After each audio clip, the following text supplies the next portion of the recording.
All right, YouTube, what is this sound?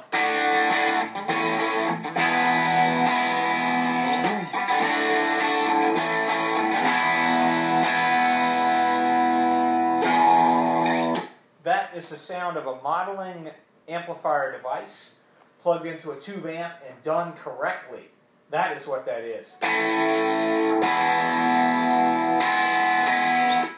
So, the trick to that is, no matter what modeling device you have, this is an RP1000 you see in front of a little 5-watt tube amp. The trick is to keep the master volume low so you don't overdrive your tube amp with your line level effects out of whatever you're using, whether it's an RP1000, an RP500, an RP250, or some other name brand. If you're using a modeling amp in front of a tube amp, it's real important that you get the master volume of your modeling device correct, or else you're going to totally screw up your guitar tone.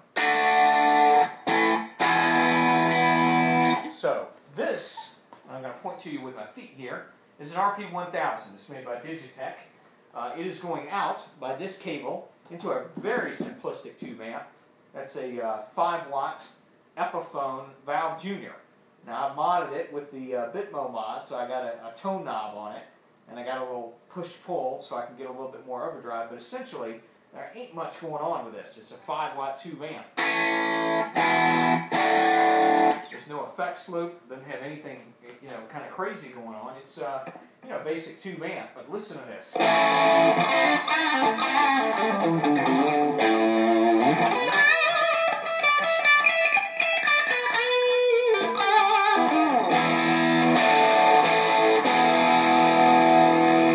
Listen to this. And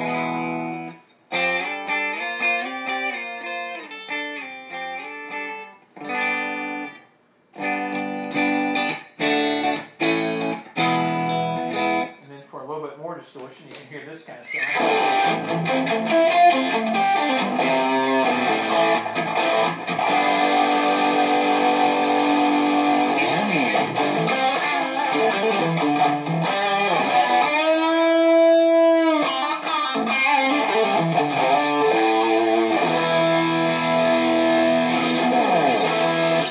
So I'm getting a little tube smack out of the tube amplifier part of my tube amp, and I'm getting a little tone out of it, but the majority of the tone is coming from my RP sound here.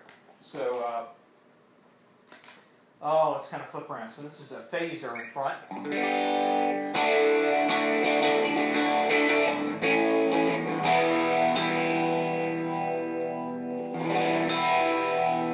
So, the example here on mine is that I've got my master volume set to 12 on this guy.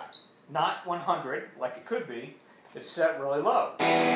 So my tube amp here, I've got the amp set around 9 o'clock. I can turn it up to, say, this is about 11 o'clock. So essentially my tube amp just turns the right sound up. So it's the same sound, just gets louder, and I get a little bit more tube power amp compression from it. But again, I'm going to say it again, and say it again, the key to getting the right sound out of your modeling device in front of a tube amp is to get the volume on the modeling device very low, and then use your tube amp to turn the volume up and down, and you'll get some benefits like the tube compression.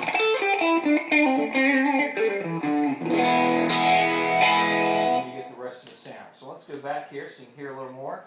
This is a really different sound from what I played before. It's kind of a U2 thing.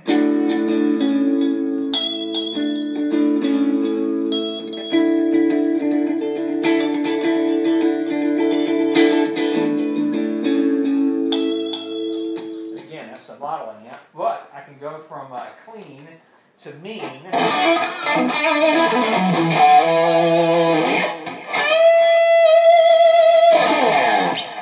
Right from the modeling amp, and then I can get another sound.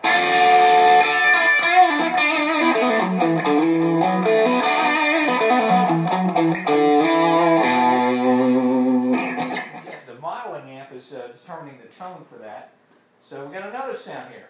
It's kind of a tube amp on breakup, so you got that kind of.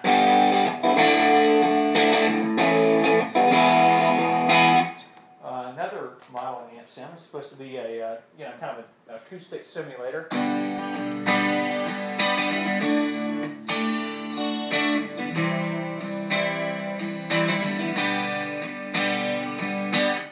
So you're going to get a good tone, or a much better tone, if you keep the volume on your modeling device that's in front of your tube amp at a pretty low volume, and then use your tube amp to turn it up and down. Don't do it where you got your modeling device on a volume of 80–90%. Then you're going to overdrive your tube amp before it even gets there. So if you're using a clean sound in your modeling device, it's going to be overdriven. It's going to sound terrible. Your tone's going to suffer.